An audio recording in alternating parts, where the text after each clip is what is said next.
Dear students, in our previous lecture, we discussed about the hydroformylation reaction using dinuclear cobalt complex. And this lecture, we are going to discuss about the same hydroformylation reaction using one more catalyst.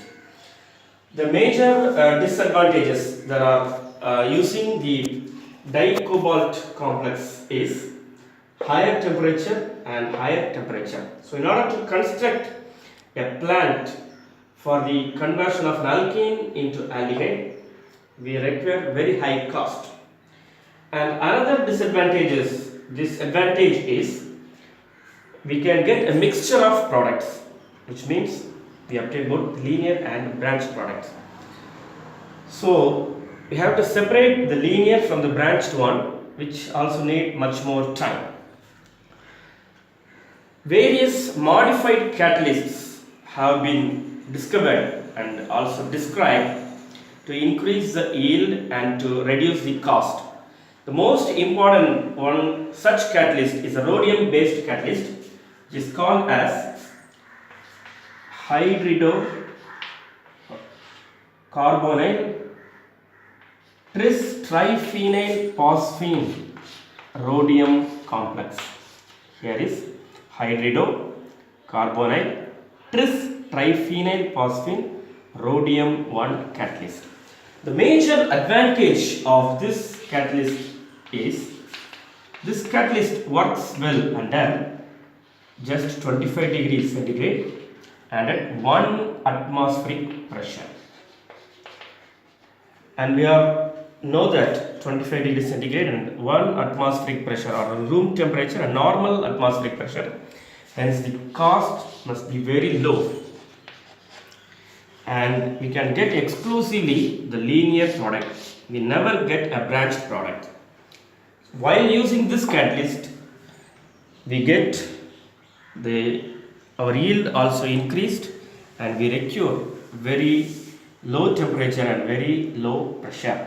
Now let us go into the steps involving this catalyst. Here is our catalyst. I have put L for the triphenyl phosphate here. As usual, the first step involves the loss of one triphenyl phosphate ligand to form a 4 coordinated species. The next step, that is the second step, the carbon monoxide ligand. The carbon monoxide ligand gets added to form a high 5 coordinated species. And the third step is the coordination of our alkene using the double bond, that is a pi complex is formed between the rhodium and our alkene again to form a 6 coordinated species. The fourth step is, as usual, the migratory insertion reaction we have studied already. When our alkene gets migrated from its position between the rhodium and hydrogen to form the alkyl group. The fifth step is also again a migratory insertion reaction, wherein one carbon monoxide or one carbonyl group is inserted between the rhodium and the alkyl group. We have 2 carbonyl group here. Now one of the carbonyl group is transferred or shifted from its position and inserted between the rhodium and alkyl to form the acyl group.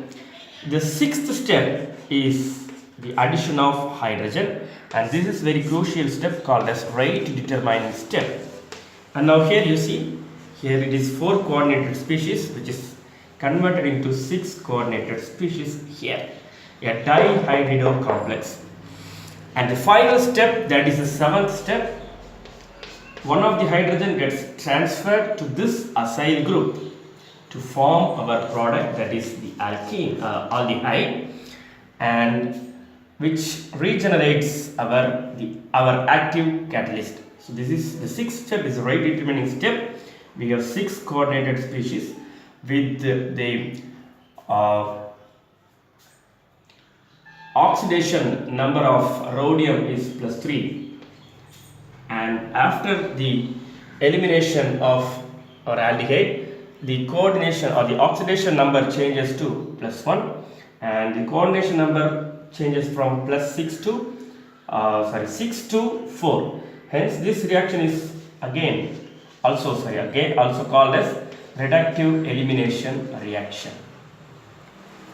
So here also is you see there are a series of steps which goes on cycle to form the product and the regeneration of this catalyst. This process goes until all the reactant, that is the alkene, gets converted into the product, the aldehyde. So dear students, today we have seen about the hydroformylation reaction, which means the conversion of an alkene into an aldehyde by using two catalysts. One is cobalt based catalyst, which have some disadvantages, and the second one using rhodium based catalyst, which is now using, which are of very much advantages over than the cobalt catalyst. Hope you understood the concept of the hydroformylation reaction. Thank you.